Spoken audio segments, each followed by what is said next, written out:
Taste the Daily. நீர்பிடிப்பு பகுதிகளில் பெய்து வரும் தொடர் மழையின் காரணமாக பில்லூர் அணை இரண்டாவது முறையாக திறக்கப்பட்டுள்ளது.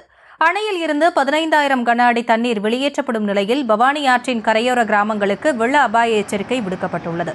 இதுகுறித்த விவரங்களோடு இணைகிறார் எமது செய்தியாளர் கதிர்வேல் விவரங்களை வழங்கலாம்.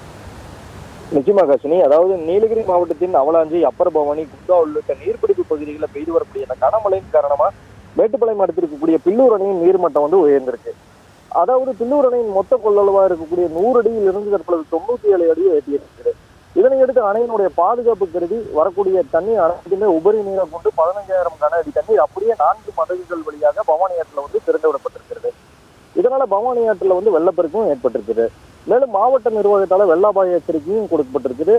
மேலும் பவானி ஆற்றில் வெள்ளப்பெருக்கு ஏற்பட்டிருக்கிறதன் காரணமா ஆற்றின் கரையோர பகுதியில் வசிக்கக்கூடிய, அதாவது தேக்கம்பட்டி, நெல்லித்துறை, ஆலாங்கொம்பு, சிறுமுகை, லிங்காபுரம் உள்ளிட்ட பகுதி மக்கள் மேடான பகுதிக்கு செல்லுமாறும், ஆற்றில் இறங்கவோ குளிக்கவோ மீன் பிடிக்கவோ கூடாது அப்படின்னு சொல்லி அறிவுறுத்தப்பட்டிருக்கிறது. லட்சுமி, விவரங்களுக்கு நன்றி கதிர்வேல்.